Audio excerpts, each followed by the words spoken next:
It involves both indexation and the idea that right now we have record low capital costs, which we're not taking advantage of for the investments we need to make in this country.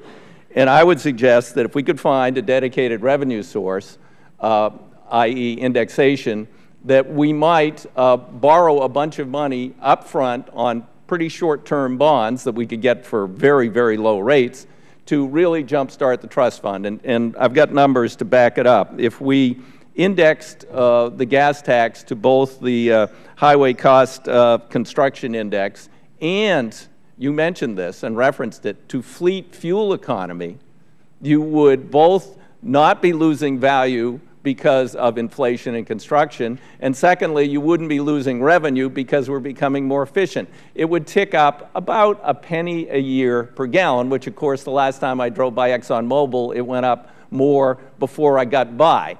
Then, you know, no, I don't mean to pick on it. Or down. Well, up and down. Not on the West Coast. We're just going up. We're headed to $5 a gallon. Well, you've got other problems on the West Coast with the state. Yeah, but anyway, so what do you think about that idea? So if we did a double indexation and we capitalized it and had a dedicated revenue source, paid it off over, say, 10 years? 3 sentences. Number one, we would sit down and talk about that. You saw in our testimony we believe that indexation, and not exactly sure what you're saying, but I'd be very willing to look at it with our friends. The second thing is indexing is a good idea because it makes life a little easier up here because you don't have to come back all the time adding a little more help. And third, however, while we're talking about these very low rates, remember these very low rates are put there by the Fed to try and get us out of this mess we're in. They are artificial in their reality, and by the way, at the rate we're and this is not a political statement, we all look at the rate deficits are going up, you can count on one thing. The price of money will go up. Now, right. I can't tell you when. So one of your great arguments, if we could do this Thursday and get something on before that happens, that would be a good idea. But we will take a long look at that, and we have some folks that are looking at that subject with people in the industry.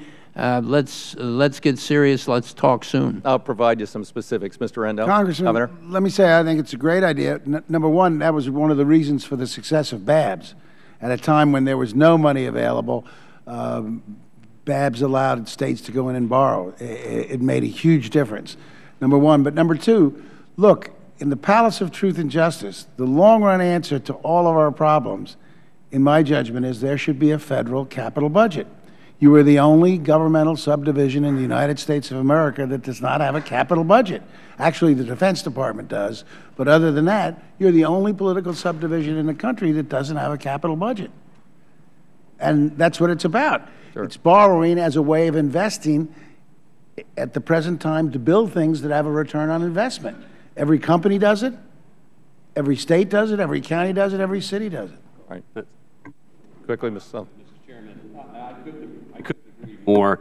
I think that it's those kinds of things that come out of this committee that will, as we look at how our core funding of infrastructure in this country going forward, the expansion of that, and the other creative financing mechanisms that have been discussed in the past, will be discussed in the future, are the way that we move forward. So I know on behalf of our organization, as Tom has mentioned, any and all options we think we should consider, because the end result, it's about more, and not less. Thank you, Mr. Chairman. Congratulations on kicking off the year with this hearing. Thank you very much, Mr. DeFazio. Next, I want to recognize the Vice Chair of the full